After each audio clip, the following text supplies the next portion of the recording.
Board exam की तैयारी करो और परेशान हो कि सर उपसर्ग जो हमारे बोर्ड एग्जाम में प्रश्न आते हैं उसको कैसे पढ़ें, तो मेरे भाई बिल्कुल मत परेशान हो। बहुत छोटा सा टॉपिक है, 5 मिनट में मैं तुम्हें समझा दूंगा और तुम्हारे बोर्ड एग्जाम में इससे बाहर नहीं आने वाला है। सबसे पहला प्रश्न आता है मेरे भाई जो उपसर्ग है कि उपसर्ग होता क्या है, डायरेक्ट प्रश्न आता है। तो याद रखिएगा उपसर्ग का जो शाब्दिक अर्थ होता है वो आपका शब्दांश होता है। शब्दांश यानी शब्द का अंश। और एक चीज और याद रखिएगा, जो उपसर्ग में उप है ना, उप का मतलब होता है पहले, यानी किसी शब्द के पहले ये आपका शब्द का अंश यानी शब्दांश लगता है। और क्या करता है मेरे भाई, किसी शब्द के आरंभ में लगकर उसके अर्थ में विशेषता ला देता है अथवा उसके अर्थ को बदल देता है, आपका उपसर्ग कहलाता है। ये तो भैया परिभाषा हो गई। अब उपसर्ग की बात करूं तो याद रखना बहुत सारे उपसर्ग हैं, लेकिन आपको सब नहीं पढ़ना है। आपको सिर्फ आ, अन, अधि, अप, अनु, उप, सह, निर, अभि, परि, सुहा, सिर्फ इतने उपसर्ग पढ़ने हैं। अरे मत परेशान हो भाई,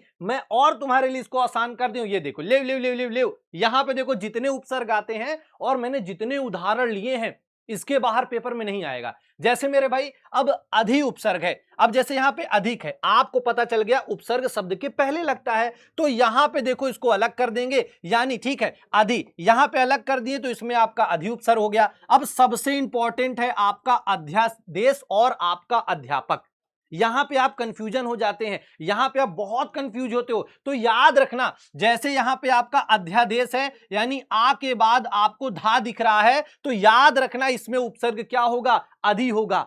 ठीक है, दूसरा अध्यापक में भी आ के बाद धा है, उपसर्ग क्या होगा, अधि होगा। इसके बाद मेरे भाई परि उपसर्ग, ये भी देखो मैं जो सर्कल कर रहा हूं यही आपके पेपर में गलत होता है, इसको गलत नहीं किए तो पूरे नंबर मिलने वाले हैं। जैसे पर्यावरण है तो याद रखना इसके बाद पा है और ऊपर ये रा है, यानी पा और रा, इससे आपका कौन सा उपसर्ग बन जाएगा, परि उपसर्ग बन जाएगा। इसके बाद परिच्छेद में भी परि, परित्याग में भी परि। अब आ जाते हैं अविश्वास, आ उपसर्ग, याद रखना इसको अलग करोगे तो इसमें तुम्हें आ मिलेगा, अहिंसा में इसको अलग करोगे तो यहां पे तुम्हारा आ उपसर्ग आएगा।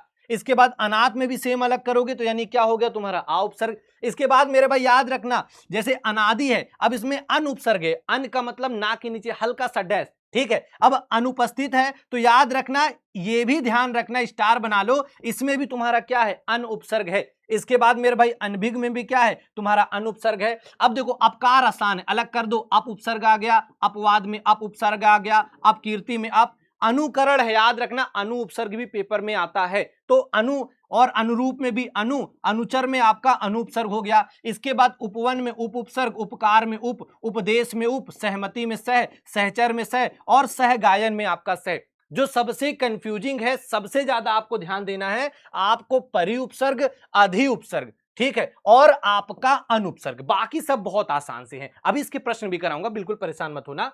आगे आ जाते, देखो आपका निरुपसर्ग, देखो यहां पे आपको इधर नी दिख रहा है और ऊपर जो नीचे हल्का सा रा जैसा दिख रहा है ना, ये इसको आधा रा, यानी इसमें कौन सा निरुपसर्ग है। निर्धन में भी देखो सेम वही है, ऊपर आधा रा है, हाँ जो ऊपर रा की तो मात्रा बोलते हैं ना, जब वो आपकी कुछ इस प्रकार से आ जाएगी आपका निरुपसर्ग हो जाएगा। सेम इसी तरह निर्जन में नी और रा निरुपसर्ग, सुरक्षा सुपसर्ग है सु, सुपथ में सु, देखो अभिमुख में अभि उपसर्ग, अभिसार में अभि उपसर्ग और अभिराम में अभि उपसर्ग। ये तो पढ़ लिया, आप कुछ क्वेश्चन करते हैं। जैसे आपके पेपर में ऐसे प्रश्न आएगा कि अनुरूप शब्द में आपका उपसर्ग है, उप का मतलब आप सभी को पता है जो पहले लगता है भैया, और एक शब्दांश है, तो देखो इसको अगर आप अलग करोगे, ये ले अलग कर दिया, यहां से आपका क्या आ गया, अनुपसर्ग आ गया।